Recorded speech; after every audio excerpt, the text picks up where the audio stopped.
नमस्कार, मुद्दा टू में आपका स्वागत है। मैं हूं आपके साथ अभिषेक। कांग्रेस उस उमंग की तलाश में है जिससे सत्ता में वापसी हो सके और इसी उमंग की तलाश में विधायकों का जमावड़ा मांडू में लग चुका है। 2 दिन के नव संकल्प शिविर का मकसद महज मीटिंग है या भाषण, बल्कि एक नई सोच, नई ऊर्जा और एकजुट होने की रणनीति की तलाश है। लिहाजा मोटिवेशनल स्पीकर से लेकर पार्टी प्रवक्ताओं और रणनीतिकारों तक हर कोई विधायकों को अलग अलग मोर्चों पर तैयार कर रहा है। नेतृत्व से लेकर डिजिटल इमेज तक का पाठ पढ़ाया जा रहा है। इधर बीजेपी इस पूरे प्रशिक्षण शिविर पर तंज कस रही है, तो वही कांग्रेस के इस प्रशिक्षण शिविर ने कई सारे सवाल भी खड़े कर दिए हैं। उन सवालों को भी हम आपके सामने रखेंगे, लेकिन उससे पहले आप देखिए ये रिपोर्ट।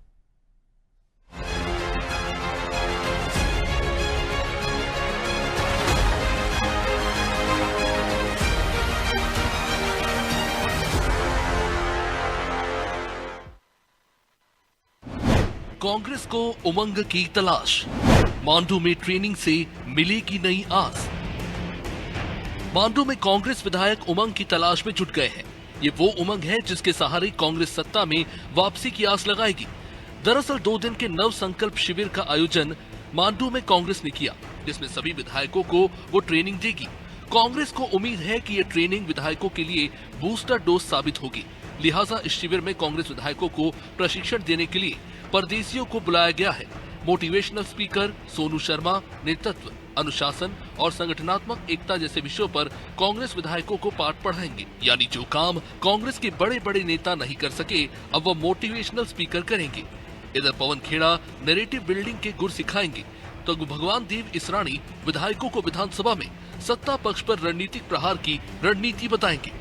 इसके अलावा सुप्रिया श्रीनेत बताएंगे कि कैसे डिजिटल इमेज बनाए। वही नेता प्रतिपक्ष उमंग सिंघार भी एकजुट होकर आगे कैसे बढ़े, इसका पाठ पढ़ाते नजर आए। प्रदेश के अंदर नौकरियां नहीं मिलती, परीक्षाओं के घोटाले होते, उनकी लड़ाई का एक संकल्प है। उन उद्योगपतियों, उन छोटे उद्योगों का जिनके उद्योग बंद हो रहे, जिनको सरकार का पैसा नहीं मिल पाता, उसका एक संकल्प है। उन दलित आदिवासियों के साथ जो अत्याचार हो रहे, उनके लिए हमें संकल्प लेना। उन आदिवासियों की जंगल में जमीनें फॉरेस्ट विभाग किस प्रकार से उनको बाहर कर रहा, उन आदिवासियों के लिए हमको संकल्प लेना। ऐसे कई विषय हैं। विधानसभा सत्र से ठीक पहले इस शिविर में जहां कांग्रेस विधायकों को बीजेपी को घेरने की रणनीति बताई जाएगी, तो 2028 की तैयारी किन मुद्दों पर होगी, इसका भी प्रशिक्षण दिया जाएगा। लेकिन कांग्रेस के इस शिविर पर बीजेपी तंज कस रही है। इससे पहले बीजेपी ने कहा था कि कांग्रेसियों को प्रशिक्षण देगा कौन, जो देने आ रहे हैं वो खुद अप्रशिक्षित हैं। इस बार बीजेपी ने क्या कुछ कहा, वो सुनिए। जीतू पटवारी जी के नाकारा नेतृत्व में असफल होती हुई कांग्रेस में ये सिर्फ एक प्रासंगिकता लाने का एक असफल प्रयास से अधिक कुछ और नहीं है। बाकी कांग्रेस का जो मूल चरित्र है, कांग्रेस का मूल चरित्र तुष्टीकरण है, जातिवाद है। इस देश के विरोधी जो खड़े होते हैं उनके साथ कदमताल करने का है। तो क्या यह प्रशिक्षण उसी विचार को आगे बढ़ाने का प्रशिक्षण है? ये कांग्रेसियों को जवाब देना चाहिए। कांग्रेस के इस ट्रेनिंग कैंप को लेकर सियासत भी जमकर हो रही है। हालांकि अहम सवाल ये है कि कांग्रेस का ये ट्रेनिंग सेशन विधायकों पर कितना असरदार होगा। खैर, 28 जुलाई से विधानसभा का मानसून सत्र शुरू हो रहा है। इसमें विधायकों का ये टेस्ट भी हो जाएगा कि मांडू में मिली ट्रेनिंग कितनी कारगर रही है। खैर, देखना तो ये भी दिलचस्प होगा कि कांग्रेस के दिग्गज अपने विधायकों में कितना जोश भर पाते हैं और जिस उमंग की तलाश में मांडू में कांग्रेसियों का मजमा लगा, वो कितना सार्थक साबित होता है। ब्यूरो रिपोर्ट, अनादि टीवी।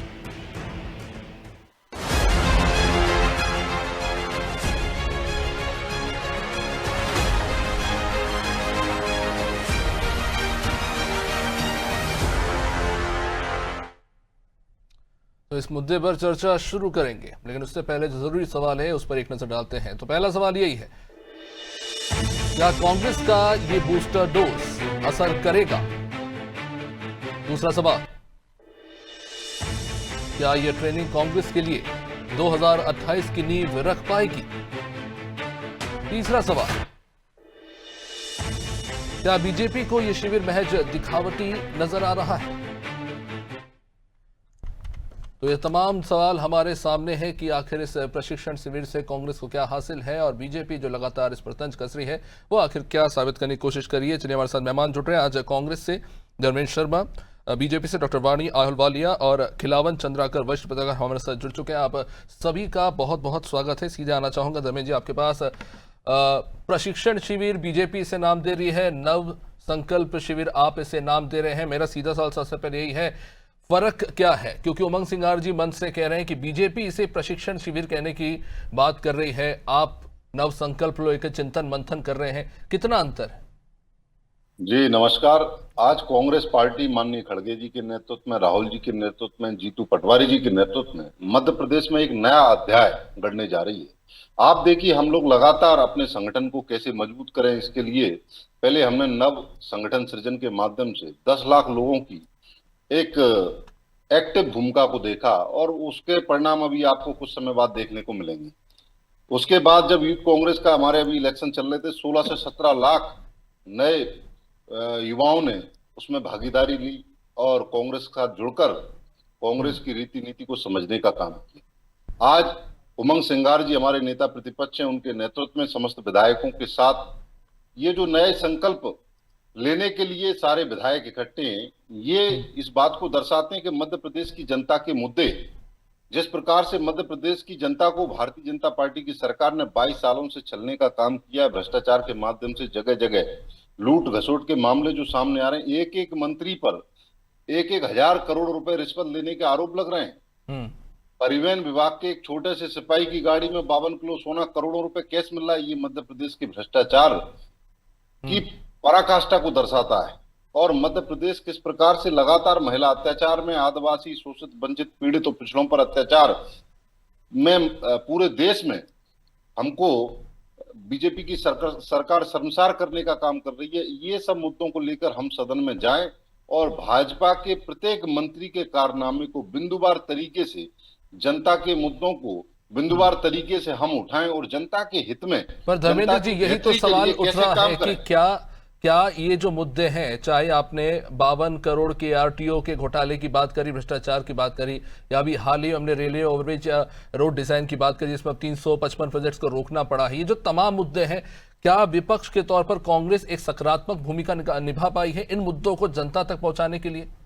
हम लगातार आपके माध्यम से बताएंगे, लगातार जब से ये सरकार बनी है तब से लेकर आज तक माननीय जीतू पटवारी जी के नेतृत्व में, उमंग सिंगार जी के नेतृत्व में, चाहे विधानसभा हो या सड़क हो, हमने सरकार को जनता के मुद्दों पर शांति से नहीं रहने दिया। हमने उनकी जवाबदेही तय करने के लिए लगातार उनसे सवाल किए, सत्ता की नजर में नजर डालकर और जनता की आवाज बनकर कांग्रेस पार्टी ने बात उठाई है। सदन में आप देखिए, हमने लगातार जनता के मुद्दे उठाए।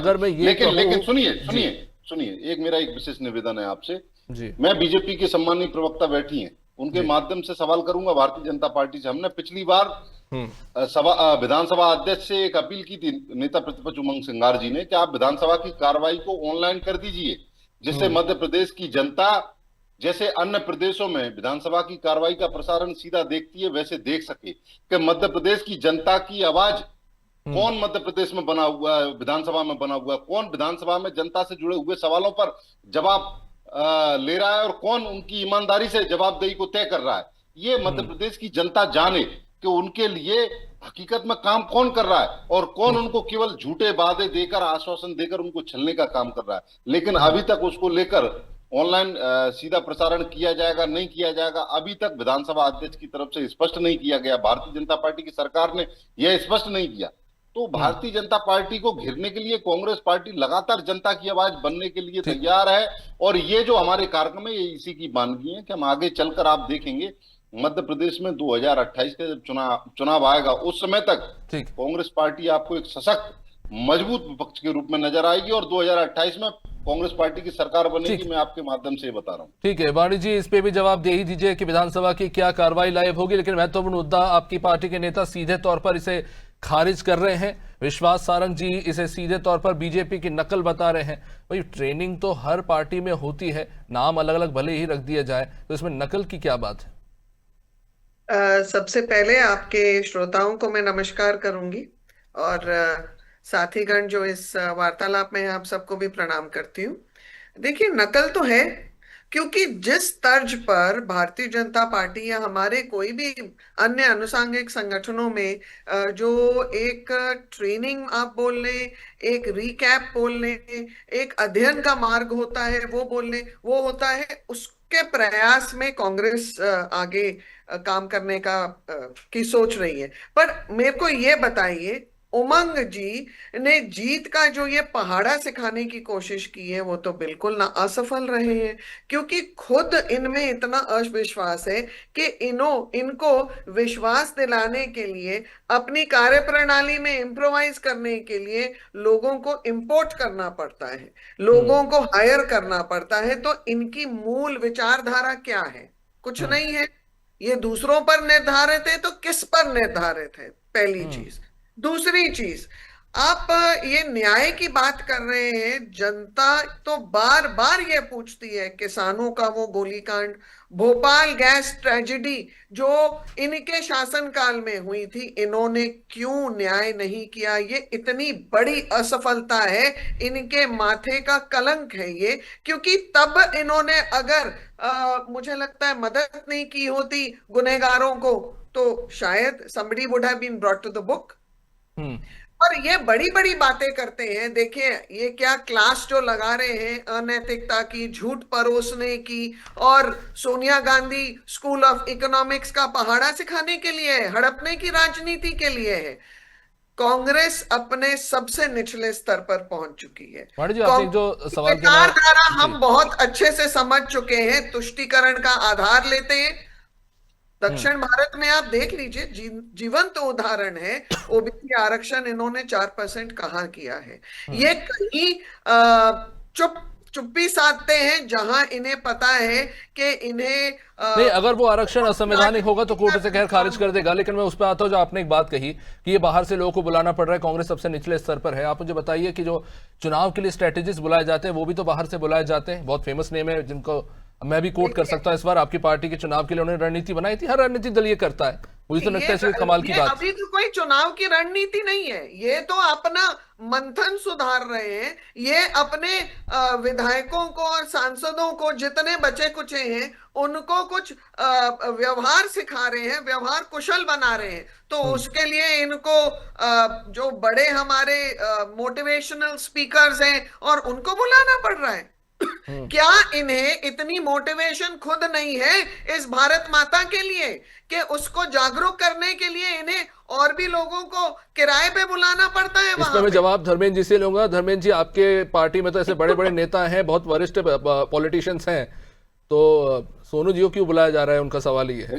भारतीय जनता पार्टी की बौखलाहट आप इसी से समझ लीजिए। इनके यहाँ एक चिंतन शिविर होता है, उसमें अमित शाह जी आते हैं और वो बोलते हैं इनके बदजुबान मंत्री के बारे में कि उसने जिस प्रकार से इस देश की बहादुर बेटी, अरे सुन तो लीजिए, मैं आपके बीच में नहीं बोला।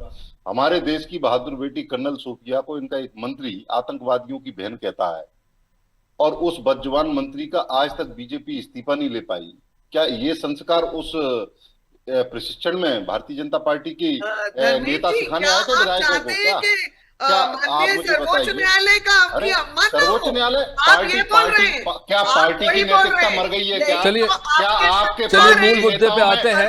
देखिए, विजय शाह जी खुद अपने शब्द, एक मंत्री, ठीक है, विजय शाह खुद इस मुद्दे पर अपनी बात कह चुके हैं, बार बार कह चुके हैं, माफी मांग चुके हैं। अब वो कोर्ट में केस चल रहा है, उन्होंने गलती की, उसकी सजा उन्हें मिलेगी। खैर, खिलावन चंद्राकर जी हमारे साथ है। खिलावन जी, प्रशिक्षण शिविर होते हैं, कोई नई बात नहीं है। 28 में इलेक्शन है, तैयारियां चल रही है, और हकीकत हम जानते हैं कि 2013 में कांग्रेस जिस स्थिति में थी, 2018 में कह सकते हैं कि एक बहुत बड़ा बदलाव हमने मध्य प्रदेश में देखा, और कहीं ना कहीं कांग्रेस में एक ऊर्जा का सृजन हुआ। लेकिन 1.5 साल में क्या हुआ हमने सभी नहीं देखा, और 2023 में वापस कांग्रेस 2013 की स्थिति में आ गई। तो जाहिर तौर पर यह कांग्रेस के लिए एक बहुत बड़ा चैलेंज है कि आज से जनता से कनेक्ट होना शुरू करें। भगवान दास सबरानी जी यही कर रहे हैं कि देखिए, आप प्रशिक्षण कीजिए, लेकिन आप जनता से कट जाएंगे तो आप कुछ भी कीजिए, कुछ हासिल नहीं होगा। तो आई थिंक सबसे बड़ी आज कांग्रेस के सामने चैलेंज यही है कि आप जनता से कनेक्ट हो, उनके मुद्दों को रखें और समझें कि आपके जो मुद्दे जो आप उठा रहे हैं वो कितने प्रासंगिक हैं। देखिए अभिषेक जी, महत्वपूर्ण बात यही है कि कोई भी राजनीतिक दल समय समय पर प्रशिक्षण शिविर करती है, अभ्यास शिविर लगाते हैं, चिंतन शिविर करते हैं। तो मुझे लगता है कि देखिए, सभी दलों को अधिकार है पहले भाजपा ने करी थी पचमढ़ी में, आपको याद है। अब यदि 2 दिन के लिए, आज और कल 2 दिन के लिए कांग्रेस यदि कोई शिविर कर रही है जिसको जो है 9 संकल्प शिविर का नाम दिया गया है, तो मुझे लगता है कि इसमें दूसरे राजनीतिक दलों को या विरोधी दल को कोई बहुत ज्यादा फर्क नहीं पड़ना चाहिए। लेकिन हाँ, जो मुद्दे उठाए जा रहे हैं, जो सवाल उठाए जा रहे हैं, जैसे जिस तरह से भाजपा ने कहा कि नकल की जा रही है, भाजपा ने ये भी कहा कि आउटसोर्स से जो है मोटिवेशन सोर्स के व्यक्तियों को बुलाया जा रहा है। तो मुझे लगता है कि देखिए, हर चुनाव के समय चुनाव आता है तो हर दल जो है ना आउटसोर्स से अधिकारी लेकर, आउटसोर्स के संस्थाएं लेकर जो है चुनाव प्रचार करती है। बल्कि नीति बनाने में भी उनके सहयोग से काम करती है। तो मुझे लगता है इसमें कोई आश्चर्यजनक चीज नहीं होनी चाहिए या कोई आपत्तिजनक चीज नहीं होनी चाहिए। लेकिन हाँ, जिस तरह से आज कांग्रेस ने शुरू की है शिविर, उसमें मुझे लगता है कि 2 तरह की बातें होंगी। पहला तो अभी जो 28 को विधानसभा चुनाव है, विधानसभा चुनाव कहता हूँ, विधानसभा का सत्र है, शीतकालीन सत्र। तो उस सत्र में कांग्रेस किस तरह से सरकार को घेरेगी, किन मुद्दों को बहुत मजबूती से विधानसभा में रखेगी, जो विधानसभा में रख रहे हैं सदन के अंदर और बाहर, किस तरह से उनकी प्रतिक्रिया आनी चाहिए, इन सब पर जो है एक तरह से मुझे लगता है प्रशिक्षण करेगी। और दूसरी बात जो है, जो कि आपने अभी आपने कहा, तो लगातार जो कांग्रेस की हार हो रही है, लगातार लोकसभा में, विधानसभा में, स्थानीय निकायों में, तो मुझे लगता है कि आज एक शिविर करके, आज एक दिशा निर्देश तय करके, आज एक संकल्प पारित करके, आज एक कुछ प्रशिक्षण लेकर के आने वाले 28 में जो विधानसभा के चुनाव होने वाले हैं उसको लेकर के, ताकि भाजपा को हरा कर फिर से कांग्रेस सत्ता में आ जाए, इसके लिए वो प्रयास करेगी, ऐसा मेरा अंदाजा है। बीजेपी की नकल वाली बात है, मैं उसी पर आना चाहूंगा। क्या वाकई ऐसा लगता है, क्योंकि देखिए जो हार्डकोर मुद्दे इस वक्त हम देख रहे हैं, सबसे ज्यादा बीजेपी इसे आगे बढ़ा भी रही है, चाहे वो लव जिहाद के मामले और धर्मांतरण के मामले, इस तरह के मामले बढ़ा रही है। क्या कांग्रेस के पास इसका कोई काउंटर है? क्योंकि आप रोजगार, भ्रष्टाचार, इन तमाम चीजों की बात करते हैं, लेकिन कहीं ना कहीं जनता में भी इन मुद्दों को लेकर एक नीरसता आ गई है, वो अपीलिंग रही नहीं है। ये कहीं ना कहीं देखने को मिलता है, क्योंकि पहले इन मुद्दों पर काफी रोष होता था, लेकिन आज हम देख रहे हैं कि किस तरह की स्थिति है। आपने एक तरह से पूरी की पूरी पब्लिक को मोबिलाइज कर दिया है बहुत ही हार्डकोर मुद्दे पे, और कहीं ना कहीं इसका काउंटर कांग्रेस ढूंढ नहीं पा रही। निश्चित रूप से अभिषेक जी, आपने सही कहा।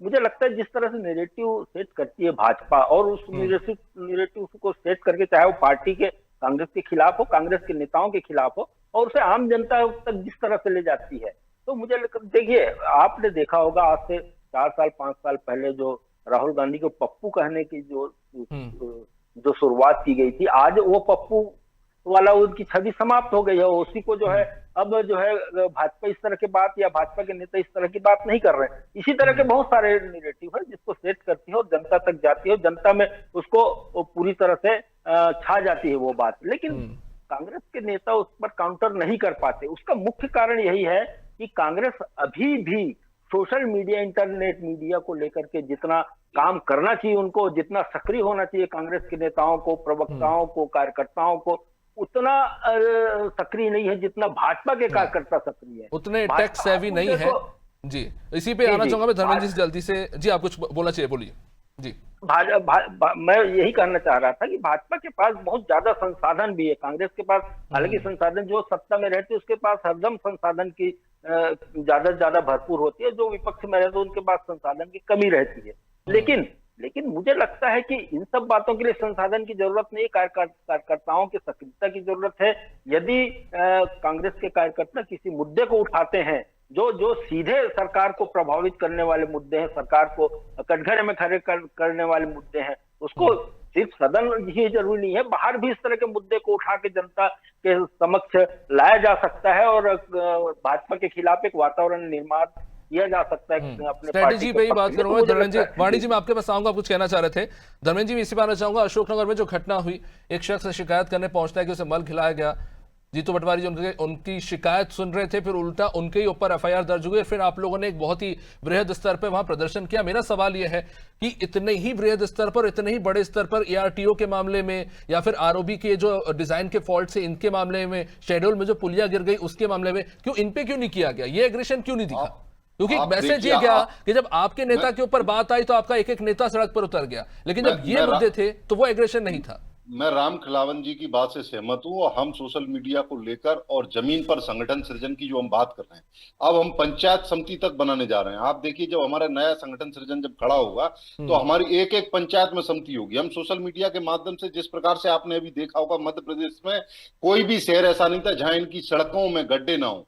मध्य प्रदेश की सड़कों में किस प्रकार से भ्रष्टाचार हुआ, मध्य प्रदेश की जनता को कांग्रेस पार्टी ने सोशल मीडिया के माध्यम से बताया, और मध्य प्रदेश की जनता ने भी उसमें आगे बढ़कर बीजेपी की सरकार से पूछा, क्या ये अमेरिका से अच्छी सड़कें? आज राजधानी भोपाल की बात कर लीजिए, इंदौर की बात कर लीजिए, मैं ग्वालियर से आता हूं, यहाँ सड़कों के नाम पर केवल और केवल दलदल है। क्योंकि 50% कमीशन का खेल पूरे मध्य प्रदेश में इस समय भ्रष्टाचार का बीजेपी के नेता फैलाए हुए हैं, उसको लेकर मध्य प्रदेश की जनता में भी आक्रोश है। हम उस जनता के आक्रोश के साथ जनता की आवाज बनकर लगातार जनता के मुद्दे सोशल मीडिया के माध्यम से, मीडिया के माध्यम से या आंदोलनों के माध्यम से, विधानसभा में विधायकों की माध्यम से जनता के मुद्दे आप तब उठा पाएंगे जब आपकी पार्टी में एकता देखने को मिलेगी। क्योंकि आज हरीश चौधरी जी ने बड़ी अच्छी बात की, मैं उसे कोट करना चाहता हूं।